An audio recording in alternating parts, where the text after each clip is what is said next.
Hello दोस्तों, welcome to ABC matric YouTube channel. दोस्तों मैं हूं पिंटू सिंह। तो दोस्तों कक्षा 10 का जो आज टेस्ट हुआ है मैथमेटिक्स का अक्टूबर टेस्ट जो था बिहार बोर्ड के द्वारा, तो उस टेस्ट में जो है आपको 50 प्रश्न टोटल ऑब्जेक्टिव थे। उसमें से आपको 30 प्रश्न आपको ऑब्जेक्टिव थे, जिसमें से आपको 25 का ही जवाब देना था। टोटल मार्क्स आपको 50 था। तो इसमें जितने भी ऑब्जेक्टिव प्रश्न पूछे गए थे उन सारे प्रश्नों का हम लोग सोल्यूशन आज करेंगे इस वीडियो में, और नेक्स्ट वीडियो में इसका जितने भी सब्जेक्टिव है सारे सब्जेक्टिव का सोल्यूशन भी करेंगे। ठीक है दोस्तों, तो चलिए शुरू करते हैं। तब तक आप हमारे चैनल पर अगर नए हैं तो चैनल को सब्सक्राइब कर लीजिए और वीडियो को लाइक कर दीजिए। ठीक है, और अगर आपको पसंद आए तो फिर अपने दोस्तों के पास शेयर भी कीजिए। ठीक है दोस्तों, चलिए यहाँ पे इंस्ट्रक्शन थोड़ा सा दिया पढ़ लेते हैं। कहा गया प्रश्न संख्या 1 से 30 तक के प्रत्येक प्रश्न के साथ 4 विकल्प दिए गए हैं, जिनमें से एक ही सही है। ठीक है, अपने द्वारा चुने गए सही विकल्पों को OMR शीट पर नीला या काला बॉल पॉइंट पेन से चिन्हित करें। देखिए यहाँ पे 25 प्रश्न के ही जवाब देना, लेकिन हम लोग यहाँ पे सॉल्यूशन करें तो इसलिए हम लोग 30 को 30 सवाल का जवाब देंगे। ठीक है, तो चलिए हम लोग अब पहले प्रश्न पे आते हैं। ठीक है, कहा गया है निम्नलिखित में कौन सी अभाज्य संख्या है। देखिए अभाज्य संख्या दोस्तों वो होता है जिसका सिर्फ 2 गुणनखंड हो। ठीक है, एक वह संख्या खुद होगा और उसके अलावा एक वह खुद होगा, इसके अलावा एक संख्या आपको एक होगा। ठीक है, तो 2 आपको उसका गुणनखंड होना चाहिए। 2 से अधिक अगर आता है तो भी वह जो है क्या हो जाएगा, भाज्य संख्या हो जाएगा।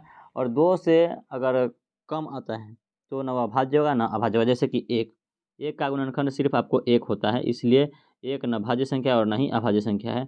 2 आपको अभाज्य संख्या है क्योंकि 2 का गुणनखंड आपको 2 और 1 दोनों होता है। ठीक है, 3 भी आपको जो है वह अभाज्य संख्या है, 1 और 3 इसका गुणनखंड होता है। लेकिन 4 का गुणनखंड आपको देखिए 1 होता है, 2 भी होता है और 4 भी होता है। इन तीनों से 4 जो है विभाजित है, इसीलिए 4 भाज्य संख्या है। तो भाज्य संख्या का शुरुआत आपको 4 से होता है। तो आपको इसमें देख लीजिए अभाज्य संख्या का क्या है पहचान। तो इसमें से चलिए पहचानते हैं कि कौन अभाज्य संख्या है। 41, देखिए 41 का खंड करिएगा तो नहीं होगा। 41 का खंड आपको सिर्फ 1 और 41 ही होगा। ठीक है, जबकि 51 का 17, 3 और 1 और 51 चारों होता है। 91, 13 7 91 होता है, 13 7 91 1, इसका भी 4 को गुणनखंड हो गया। 169, 13 गुने 13 होता है 169। तो इसमें आपको 13 और 1 और 169 ये 3 गुणनखंड हो गए, तो इसलिए ये तीनों के तीनों आपको क्या हो गया, भाज्य हो गया। 41 इसका करेक्ट आंसर हो गया अभाज्य संख्या। आगे बढ़ते हैं, प्रश्न संख्या 2 पे आते हैं। 2 में कहा गया है कि ए बराबर इतना है, बी बराबर इतना है, तो मौसा ऑफ ए एंड बी क्या होगा।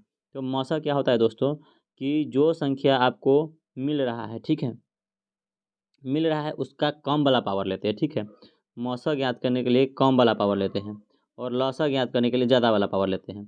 तो मौसा ज्ञात करने के लिए कम वाला पावर लेंगे तो देखिए 2 के पावर 3 है और यहाँ पे 2 के पावर 4 है, तो क्या लेंगे, 2 के पावर 3 लेंगे कम वाला पावर। और 3 के पावर 2 है और 3 के पावर 3 है, तो 3 के पावर यहाँ पे 2 ये लेंगे। क्यों लेंगे 2, क्योंकि कम वाला पावर लेते हैं मौसा के लिए। हमको मौसा ही यहाँ पे ज्ञात करना है, तो क्या हो जाएगा, 2 दूना 4 और 3 तिहाई 9, 9 चौका 36 इसका आंसर हो जाएगा। ठीक है,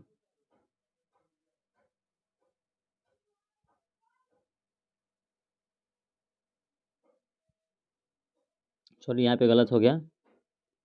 यहाँ पे 2 का पावर 3 है तो 3 बार करेंगे, तो 2 गुने 2 और यहाँ पे 3 का पावर 2 है तो 3 गुने 3 लिखेंगे। तो यहाँ पे 2 दूना 4 दूना 8 हो जाएगा और यहाँ पे 3 तिया 9, मतलब 8 9 आपको 72 हो जाएगा। ठीक है, तो 72 ऑप्शन सी में आपको दिख रहा है, तो 72 इसका सही उत्तर हो जाएगा। आगे बढ़ते हैं प्रश्न संख्या 3 पे। प्रश्न संख्या 3 में क्या कहा जा रहा है, देखिए निम्नलिखित में कौन अपरिमेय संख्या है। हमने आपको पिछले वीडियो में बताया कि जिसका वर्गमूल निकल जाए वो आपको परिमेय संख्या हो जाएगा, जिसका वर्गमूल नहीं ज्ञात हो पाए वो अपरिमेय संख्या होगा। 36 का वर्गमूल आपको 6 होता है, ये आपको परिमेय हो गया। 4 का वर्गमूल आपको 2 होता है, यह भी परिमेय हो गया। यहाँ पे 1 का वर्गमूल 1 होता है और 16 का वर्गमूल 4 होता है, तो ये भी वर्गमूल ज्ञात हो गया। तो ये तीनों के तीनों क्या हो गया, परिमेय संख्या हो गया। अपरिमेय संख्या आपको 11 हो गया, यही इसका आंसर है। ठीक है, आगे बढ़ते हैं। 4 नंबर प्रश्न में क्या कहा जा रहा है, देखिए कहा गया है निम्नलिखित में कौन द्विघात समीकरण है। द्विघात समीकरण चुनने के लिए हम लोग क्या करते हैं, हल करते हैं। देखिए यहाँ रूट में देखिए सबसे पहले आ गया चरमान। जब चरमान रूट के अंदर रहे, ठीक है, तो अभी वह संख्या बहुपद ही नहीं होता है, तो द्विघात बहुपद होना दूर की बात है। ठीक है, अब चलिए इसको देख लेते हैं। यहाँ पे क्यू वाला है और इस साइड अगर कोई क्यू वाला रहता तो क्यू वाला से क्यू वाला कटता, तो ये भी आपको क्यू वाला आ गया, तो ये भी आपको द्विघात बहुपद नहीं है। ठीक है, अब यहाँ पे दो संख्या हमारे पास रह गया, एक ये और एक ये, दोनों को हम लोग देख लेते हैं क्या होता है। क्या करेंगे, यहाँ a minus B into A plus B है तो ए स्क्वायर रूट एक्स का स्क्वायर माइनस बी स्क्वायर तो 3 का स्क्वायर बराबर आपको 12 हो गया। रूट एक्स का स्क्वायर आपको एक्स हो जाएगा माइनस 9 और बराबर आपको 12 है। इसको इधर हम ट्रांसफ़र करेंगे तो क्या हो जाएगा, एक्स माइनस क्या हो जाएगा, एक्स माइनस 9 और माइनस 12 बराबर 0, यानी एक्स माइनस 12 9 21 बराबर 0। इसमें आपको इसका घात 2 नहीं नज़र आ रहा है, ठीक है। यहाँ पर रैखिक बहुपदी हो जाएगा, तो यह भी आपका नहीं होगा, ठीक है। तो बच कौन गया आपको, सीधा सीधा ऑप्शन ए, ऑप्शन ए इसका करेक्ट आंसर हो जाएगा, ठीक है। तो सी नहीं है, बी नहीं है, डी नहीं है, तो ऑप्शन ए करेक्ट आंसर होगा। अब इसको हल करेंगे तो आपको यहाँ पर द्विघात समीकरण ही ज्ञात होगा, ठीक है। आगे बढ़ते हैं। कहा गया है यदि एफ एक्स बराबर x square minus 2x plus 1 तो एफ जीरो बराबर क्या होगा, ठीक है। तो एफ जीरो यानी एफ के जगह एक्स के जगह पर क्या रखना है, zero. F zero equal to हो जाएगा एक्स के जगह पे 0 का स्क्वायर माइनस 2 गुने एक्स के जगह पे 0 प्लस 1, तो 0 माइनस 0 2 से 0 में गुना करता है 0 प्लस 1, मतलब आपका मान क्या आ गया, 1 आ गया। तो इसका आंसर सही आपको 1 हो जाएगा, ऑप्शन ए। आगे बढ़ते हैं। कहा गया है 6 नंबर प्रश्न में समीकरण इतना के मूल का योग क्या होगा, ठीक है। मूलों का योग क्या होता है, अल्फा प्लस बीटा। इसका सूत्र होता है माइनस बी बटे ए। माइनस बी के जगह पर क्या हो जाएगा, माइनस 4 है, और बटे ए के जगह पर क्या हो जाएगा, नहीं कुछ है तो 1, यानी माइनस माइनस प्लस 4 बटे 1 बराबर सीधा 4, इसका आंसर हो जाएगा, ऑप्शन बी करेक्ट आंसर है, ठीक है। आगे बढ़ते हैं प्रश्न संख्या 7 पे। क्या कहा गया है, P X square plus Q X plus R बराबर 0 के मूल्यों का गुणनफल क्या हो जाएगा, अल्फा बीटा बराबर क्या होता है, सी बटे ए होता है सूत्र। सी का मान क्या है, आर है, और बटे ए का मान क्या है, पी है, तो आर बटे पी इसका आंसर हो जाएगा। आर बटे पी यहाँ नहीं है, आर बटे पी यहाँ नहीं है, यहाँ पे सी में है आपको आर बटे पी, तो आपको ऑप्शन सी करेक्ट आंसर हो जाएगा, आर बटे पी। आगे बढ़ते हैं 8 नंबर प्रश्न पे। 8 नंबर प्रश्न पे कहा गया है द्विघात समीकरण 2x स्क्वायर माइनस 10 बराबर 0 के मूल क्या होगा। तो देखिए ये बहुत सिंपल प्रश्न है, 2x स्क्वायर माइनस 10 बराबर 0 है, तो 2x स्क्वायर बराबर क्या हो जाएगा, माइनस में, बराबर को साइड ट्रांसफर करेंगे तो प्लस में हो जाएगा। और तो यहाँ पे देखिए 2 कट जाएगा 10 5 मतलब में, अब x बराबर क्या हो जाएगा, रूट अंडर 5, यानी प्लस माइनस रूट अंडर 5। जब कोई भी संख्या रूट में आएगा तो प्लस माइनस हो जाएगा, तो प्लस माइनस रूट अंडर 5 होगा, ऑप्शन सी इसका करेक्ट आंसर हो जाएगा। आगे बढ़ते हैं 9 नंबर प्रश्न पे।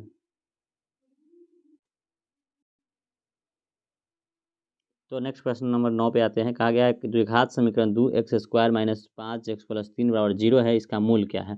तो मूल पूछा जा रहा है, यानी शून्य पूछा जा रहा है। चलिए देखिए ज्ञात करते हैं। 2x स्क्वायर तो फर्स्ट इंटू लास्ट पर ले लेते हैं, तो 2 तिया 6 हो जाएगा। अब 6 को हमको ऐसे अरेंज करें कि माइनस में 5 आए, तो 6 गुने 1 करेंगे, 6 गुने 1 बराबर आपको 6 होगा, 6 में से 1 हटेगा तो 5 हो जाएगा। चलिए तो ले लेते हैं इसको इस तरीके से 2x स्क्वायर, और बड़ा वाला का चिन्ह लेंगे माइनस, क्योंकि माइनस में हमको लाना था, माइनस में 6x लेंगे और प्लस में x लेंगे, तो घटने के बाद आपको माइनस में 5x आएगा, प्लस में 3 है तो प्लस में 3 बराबर 0। दोनों में से कॉमन आपको 2x हो जाएगा, इसमें बच जाएगा आपको x, इसमें आपको बचेगा 2 तिया 6 तो 3 बच गया माइनस में। चलिए इस दोनों में से क्या आप ले लेते हैं कॉमन, प्लस में आप अगर 1 लेते हैं तो क्या बच जाएगा यहाँ पे, x प्लस 3 बराबर 0। देखिए यहाँ पे x माइनस 3 है, यहाँ पे x प्लस 3 है, दोनों बराबर नहीं आ रहा है, इसलिए इसका मतलब है कि यहाँ पर जो गुणनखंड हम कर रहे हैं वो गलत है, ठीक है। तो दूसरे तरीके से करके देखते हैं।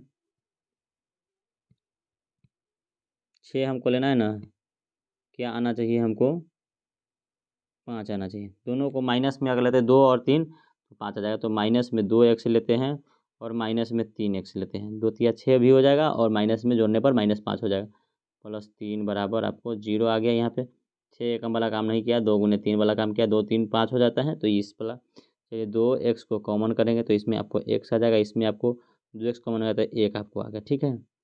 इस दोनों में से कॉमन हम माइनस में 3 कर लेते हैं, तो इसमें क्या बच जाएगा, x, एक प्लस में 2 माइनस होता है, 1 माइनस बाहर आपको आ गया, तो 1 माइनस इसमें रख गया, बराबर आपको 0 हो जाएगा। x माइनस 1 यहाँ भी है, x माइनस 1 यहाँ भी है, तो x माइनस 1 आपको कॉमन हो जाएगा, तो इसमें क्या बच गया, 2x, और इसमें माइनस में 3 बच गया, बराबर 0।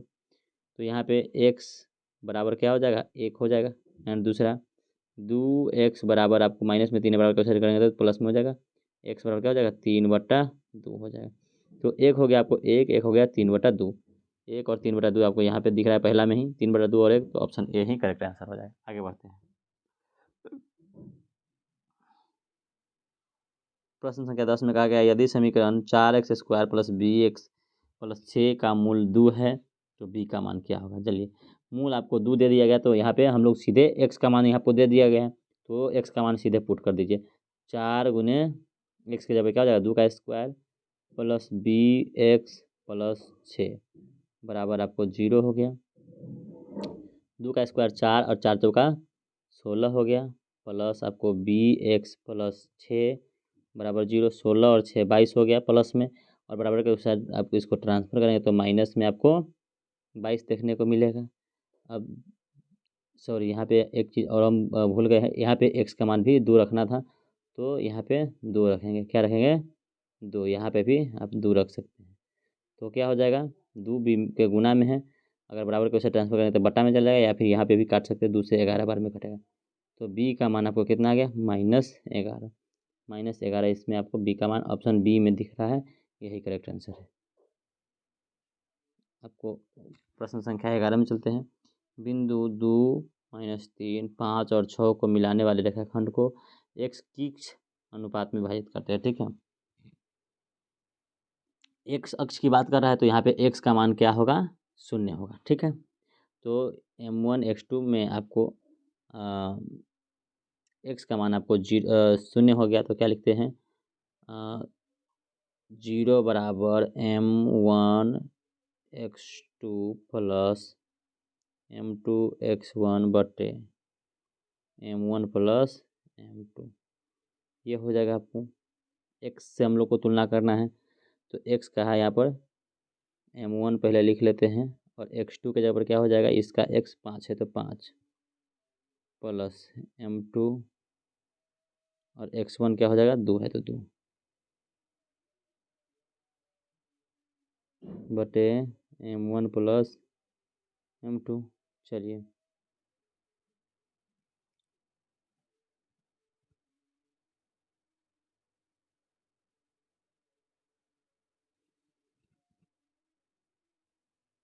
सॉरी एक गलती यहाँ पे हो गया है दोस्तों।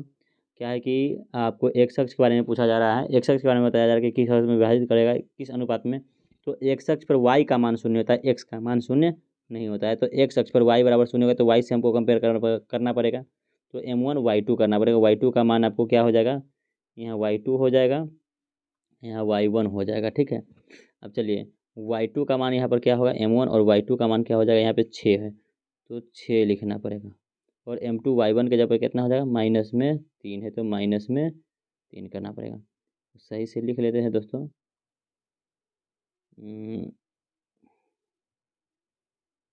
इसको थोड़ा सा सही से लिख लेते हैं।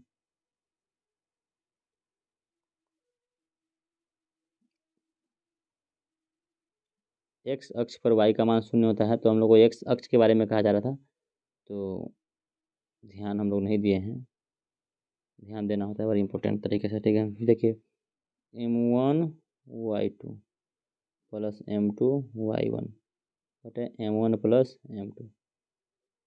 ठीक है, m1 का मान हमको तो मालूम नहीं है, वही मालूम करना है, और m2 का और y2 का मान मालूम है, तो y2 का मान क्या है 6 है, 6 हो जाएगा प्लस m2, और y1 का मान कितना हो जाएगा -3 बटे m1 प्लस m2।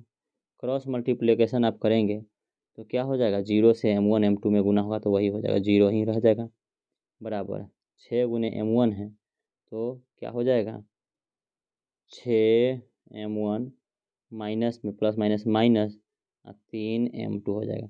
माइनस में 3m2 हो गया, m2 को बराबर के इस साइड ट्रांसफर करेंगे तो प्लस में 3m2 हो जाएगा, बराबर 6m1 हो जाएगा। अब m2 को बराबर के इस साइड ट्रांसफर कर लेते हैं, 6 को इस साइड कर लेते हैं, तो हो जाएगा इधर आपको क्या 3/6 बराबर m1 बट्टे m2। अब यह 6 कटेगा 2 बार में, तो इधर हो गया m1 बटे m2 बराबर 1/6, यानी m1 अनुपात m2 बराबर 1:2 हो गया। सॉरी 1/6 नहीं, यहाँ पे तो 2 मरतबे करेगा तो 1/2 होगा। तो 1:2 आपको इसका सही उत्तर हो जाएगा। ऑप्शन बी में 1:2 दिख रहा है, तो 1:2 इसका सही उत्तर हो जाएगा। आगे बढ़ते हैं, प्रश्न संख्या 12 में आते हैं। बिंदुओं P इतना और Q इतना को मिलाने वाले रेखाखंड के मध्य बिंदु का नियामक क्या होगा? मध्य बिंदु का नियामक ज्ञात करने के लिए आपको मध्य बिंदु सूत्र ज्ञात करना लगाना पड़ेगा दोस्तों। तो क्या होता है, x बराबर x1 + x2 बटे 2 एंड y बराबर y1 + y2 बटे 2। चलिए x1 कितना है, -8 है, और प्लस x2 कितना है, 6 है, बटे 2 कितना हो जाएगा, -8 में से 6 घटेगा तो माइनस में 2/2, यानी यह कटेगा तो कितना आएगा, -1 आएगा। चलिए इसका आप रखते हैं, y1 का मान कितना है, 6 है, प्लस y2 का मान 4 है, बटे 2, 6 4 10 बटे 2 कटेगा तो कितना आएगा, 5 आएगा, यानी -1 और 5 इसका उत्तर हो जाएगा। -1 और 5 किसका है, यहाँ सी में है, -1 और 5, तो आपको सी नंबर इसका सही उत्तर हो जाएगा, -1 5। आगे बढ़ते हैं 13 नंबर पे। 13 नंबर में कहा गया है y अक्ष से 4 6 की दूरी क्या होगा। y अक्ष से पूछा गया है, तो y अक्ष पर x का मान क्या होगा, 0 होगा। ठीक है, तो y अक्ष से पूछा जाए तो दोस्तों देखिए, इसको हम लोग हल करते हैं। मान लेते हैं यह है x y और यह है x। ठीक है, यह बिंदु है 4 और 6, तो प्रथम में होगा 4 और 6। y अक्ष यहाँ है, तो यहाँ पर x का मान 4 है और y का मान 6 है, तो y अक्ष से दूरी इधर की ओर लेंगे। अब देखिए इधर आपको है x अक्ष से ऊपर की ओर लेते हैं, तो 4 आपको क्या हो जाएगा, y अक्ष से इधर दूरी आपको ये 4 नंबर पे ही है, y अक्ष से इस बिंदु का दूरी क्या हो गया, 4, तो 4 इसका सही उत्तर हो जाएगा, ऑप्शन ए। ठीक है, आगे बढ़ते हैं। यह प्रश्न आपको सेम टू सेम आपको दे दिया है बुक से। ठीक है, 7 sec square theta minus 7 tan square theta, दोनों में से अगर आप 7 को कॉमन करेंगे तो यहाँ हो जाएगा sec square theta minus ten square theta, और 7 × sec square theta minus ten square theta बराबर 1 होता है, माने 7 ही इसका आंसर हो जाएगा, ऑप्शन बी। आगे बढ़ते हैं 15 नंबर प्रश्न में कहा गया है ए बराबर 45 डिग्री, तो साइन स्क्वायर ए प्लस कॉस स्क्वायर ए बराबर क्या होगा। तो आप इसमें 45 डिग्री न भी देते तो पर भी sine square theta plus cos square theta और 1 होता है, और 1 ही इसका आंसर होगा। ठीक है, आप इसको मान 45 डिग्री रखेंगे फिर भी आपको 1 ही आंसर आएगा, तो यही इसका सही उत्तर हो जाएगा। ठीक है, 16 नंबर प्रश्न में कहा गया है 1 + कॉट स्क्वायर ए बराबर क्या होगा। तो 1 + कॉट स्क्वायर थीटा बराबर कॉसेक स्क्वायर थीटा होता है, यह सूत्र ही है। ठीक है, अब इसको हम लोग हल कर लेते हैं। कॉस 59 × साइन 31 और गुने टेन 80 × कॉट 10, दोनों इसका मान आपको 1 आ जाएगा। ठीक है, ऑप्शन बी करेक्ट आंसर हो जाएगा। देखिए कैसे, दोनों में से किसी एक को बदलेंगे तो कॉस 59 हो जाएगा, चाहे साइन 31 को बदलेंगे तो कॉस 59 ही हो जाएगा, या कॉस 59 को बदलेंगे तो साइन 31 हो जाएगा, ये कट करके 1 हो जाएगा। इसी प्रकार से टेन 80 को बदलेंगे तो कॉट 10 हो जाएगा, और कॉट 10 नीचे भी है, कट करके 1 हो जाएगा, या नीचे वाले को बदलेंगे तो यहाँ पर भी टेन 80 हो जाएगा, और ऊपर भी टेन 80 है, तो कट करके 1 हो जाएगा, 1 × 1 बराबर 1 ही होता है, तो आपको ऑप्शन बी करेक्ट आंसर है। ठीक है, 18 नंबर प्रश्न में कहा गया सेक 90 माइनस थीटा बराबर, तो क्या होगा, कॉसेक थीटा। सेक 90 डिग्री माइनस थीटा बराबर कॉसेक थीटा होता है, यह सूत्र है, ऑप्शन डी करेक्ट आंसर है। आगे बढ़ते हैं 19 नंबर प्रश्न में कहा गया है 2 cos 3a बराबर 1 है, तो ए का मान क्या है। देखिए 2 cos 3a बराबर 1 है, तो cos 3a बराबर क्या हो जाएगा, cos 3 बराबर हो जाएगा 1/2, और 1/2 यानी cos कितना डिग्री में आपको 1/2 होता है, तो cos 60 डिग्री में आपको 1/2 होता है, यानी 3a बराबर कितना हो गया, 60 हो गया। 3 से 1 कटेगा कितने बार में, 20 बार में, तो ए का मान आपको कितना डिग्री हो जाएगा, 20 degree. Option C correct answer है। ठीक है, आगे बढ़ते हैं प्रश्न संख्या 20 पे। तो कहा गया है यदि त्रिभुज ए बी सी में ए सी स्क्वायर प्लस बराबर A B square plus B C square, तो कौन बी का मान क्या होगा, 90 डिग्री हो जाएगा। ऑप्शन सी करेक्ट आंसर है। यह क्या है, आपको पाइथागोरस थ्योरम है। पाइथागोरस थ्योरम में कहा जाता है कि बड़े भुजा का वर्ग शेष दो भुजा के वर्गों के योग के बराबर होता है, तो तीसरी भुजा क्या कहते हैं, पाइथागोरस का विलोम, तो वह तीसरी भुजा के समकोण सम्मुख कोण समकोण होता है, वही यहाँ पर हो गया। आपको तीसरी भुजा का सम्मुख कोण क्या है, AC जो है, AC का सम्मुख कोण क्या हो जाएगा, आपको 90 डिग्री हो गया। 21 नंबर में आते हैं त्रिभुज ABC समरूप है त्रिभुज DEF के, अगर AB बराबर है इतना और DE बराबर है इतना, तो त्रिभुज ABC और DEF के क्षेत्रफलों का अनुपात क्या होगा। तो होता है उनके भुजाओं किसी भी समरूप दो समरूप त्रिभुज के क्षेत्रफल के अनुपात बराबर होता है उनके भुजाओं के वर्ग का अनुपात, अर्थात 1.2 बटे 1.4 का वर्ग बराबर ही आपको 144 हो जाएगा, 1.44 हो जाएगा, और इसका 14 196 हो जाएगा, यानी 1.96। ये आपको आएगा, दशमलव उड़ाएंगे तो सीधा 144 बटे 196 आ जाएगा। कटेगा कितने से, 4 से कट जाएगा ये भी। तो 14 गुना 14 7 7 49 हो जाएगा यहाँ पे, और ये आपको 4 तिहाई 12 हो गया, तो 6 तक 36 होगा, 36:49 इसका आंसर हो जाएगा, 36:49।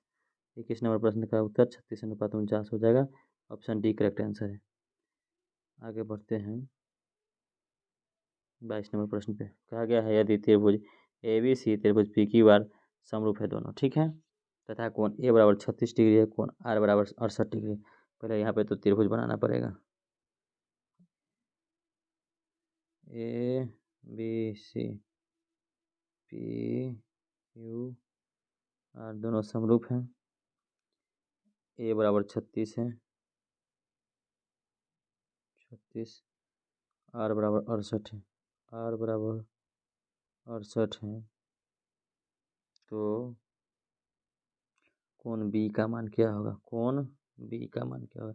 ये अगर 36 है तो ये भी हो जाएगा 36, या ये 68 है तो ये भी हो जाएगा 68 डिग्री, ठीक है। समरूप त्रिभुज के सम्मुख कोण बराबर होता है, तो समरूप त्रिभुज के संगत कोण बराबर होता है, तो यह कोण इस कोण के बराबर हो गया। तो 36 को 68 को कितना हो जाएगा, 8 6 14 के 4, और 6 और 3 9 और 1 10, 104 डिग्री आपको दोनों का हो गया। तो तीसरा कोण कितना हो जाएगा, 180 में से जो घटा देंगे वही बचेगा, 10 में से 4 घटा 6 बच गया, 7 7 में से 0 घटा तो 7 76 डिग्री इसका आंसर हो जाएगा, ऑप्शन सी करेक्ट आंसर है। आगे बढ़ते हैं 23 नंबर प्रश्न में, 6 4 7 5 7 6 का बहुलक क्या है, जो सबसे अधिक बार आएगा वही उसका बहुलक होगा। देखिए इसमें 7 आपको 3 बार आ रहा है, 4 1 बार, 5 भी 1 बार, 6 2 बार, तो 7 आपको 3 बार आया, 7 ही इसका आंसर हो जाएगा, सबसे ज़्यादा बार 7 आया। आंकड़े इतना का परिसर क्या है, परिसर बड़ा होता है सबसे उच्च सीमा माइनस निम्न सीमा, सबसे बड़ा इसमें से कौन है दोस्तों, तो सबसे बड़ा आपको इसमें नज़र क्या आ रहा है, 33 सबसे बड़ा नज़र आ रहा है, और सबसे छोटा कौन है, सबसे छोटा आपको इसमें 9 नज़र आ रहा है। 33 माइनस 9 कितना होगा, 13 में से 9 घटा तो 4, 24 आपको इसका आंसर हो जाएगा, ऑप्शन बी। आगे बढ़ते हैं 25 नंबर प्रश्न पे आते हैं। 25 नंबर प्रश्न में कहा गया यदि एक गोले की त्रिज्या 7 सेंटीमीटर हो तो इसका संपूर्ण पृष्ठतल क्या होगा। गोले की त्रिज्या 7 सेंटीमीटर है, संपूर्ण पृष्ठतल गोला का क्या होता है, 4 पाई आर स्क्वायर, माने 4 गुने 22/7 गुने आर के मान 7 है, गुने 7 7 आर स्क्वायर होता है, 7 से 7 कट गया, कितना हो गया, 22 चौका 88, 88 गुने 7 हो गया, 7 8 56 के 6, और 7 8 56 और 5 61, 616 आपको इसका आंसर हो जाएगा, 616 सेंटीमीटर स्क्वायर आंसर है, ऑप्शन ए, ठीक है। आगे बढ़ते हैं 26 नंबर प्रश्न पे, क्या क्या यदि किसी गोले की त्रिज्या आधी कर दी जाती है तो मूल गोला एवं नए गोले के आयतन का अनुपात क्या होगा। चलिए आधी कर दी गई त्रिज्या, मूल गोले का आयतन क्या होगा, पहले सबसे पहले ये देखिए क्या होता है मूल गोला का आयतन, 4/3 पाई आर क्यू ये होता है। नए गोले का आयतन क्या होगा, 4/3 पाई, आर के जगह पर क्या हो जाएगा, आधी कर दिया गया है, तो r/2 का क्यू हो गया, पाई से पाई कट गया, 4/3 से 4/3 कट गया, अब आर क्यू रह गया नीचे, ऊपर नीचे क्या हो जाएगा, r/2 का क्यू आपको 8 हो जाएगा, 8 चला जाएगा ऊपर पलट करके, तो r³ गुने 8 बटे आर क्यू हो गया, आर क्यू से आर क्यू कट गया, तो आपको 8:1 आंसर हो जाएगा। 8:1 किसमें है, देखिए 8:1 आपको ऑप्शन सी में, सी करेक्ट आंसर है। आगे बढ़ते हैं 27 नंबर प्रश्न पे। यदि अर्धगोले की त्रिज्या r हो तो इसका वक्र पृष्ठ क्षेत्रफल क्या होगा। वक्र पृष्ठ क्षेत्रफल दोस्तों 2πr² हो जाएगा। पूर्ण पृष्ठ क्षेत्रफल अर्थात 3πr² होता है, तो 2 × पाई इंटू बड़का r², 2πr², option B correct answer है। ठीक है, आगे बढ़ते हैं 28 नंबर प्रश्न पे। कहा गया यदि किसी शंकु की ऊंचाई h, आधार की त्रिज्या r तथा त्रिज्या की ऊंचाई l हो तो शंकु का संपूर्ण पृष्ठ क्षेत्रफल क्या होगा। ठीक है, तो चलिए दोस्तों हम लोग इसको ज्ञात कर लेते हैं। शंकु का जो पृष्ठ क्षेत्रफल तो आपको होता है πr/l, और इसमें आपको क्या जुट जाएगा πr², चूँकि संपूर्ण पृष्ठ क्षेत्रफल में शंकु इस प्रकार से है तो ये आपको, ये तो क्षेत्रफल है ही, लेकिन इसको जोड़ने के लिए क्या करना पड़ेगा, ये एक वृत्त है तो वृत्त का क्षेत्रफल जोड़ना पड़ेगा। दोनों में से πr को हम कॉमन कर लेंगे तो इसमें क्या बच जाएगा l, और इसमें बच जाएगा आपको r, तो πr × l + r इसका ऑप्शन हो जाएगा सही। आपको ऑप्शन सी करेक्ट आंसर है, πr × l + r। आगे बढ़ते हैं 29 नंबर प्रश्न में। ठीक है, क्या कहा गया है, 8 सेंटीमीटर भुजा वाले घन का आयतन क्या है। 8 सेंटीमीटर भुजा वाले घन का आयतन क्या हो जाएगा। घन का आयतन आपको होता है l³ यानी भुजा क्यूब होता है, तो 8 × 8 × 8 हो जाएगा, 8 × 8 = 64, और 64 × 8 हो जाएगा, 8 चौके 32 के 2, और 8 छक 48 और 3 51, 512 आपको इसका आंसर हो जाएगा। करेक्ट आपको बी नंबर हो जाएगा।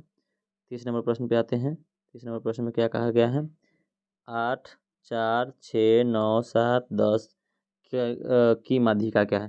देखिए माध्यिका ज्ञात करने के लिए दोस्तों हम लोग इसको घटते या बढ़ते क्रम में सजाते हैं, और जो बीच में होता है वही आपको माध्यिका होता है। तो देखिए 4, 6, 7, 8, 9, 10, 11 इस प्रकार से आपको हो गया। कितने संख्या है, 3, 3, 6, 1, 7 है, 3, 3, 6, 1, 7 दोनों तरफ से देख लिए।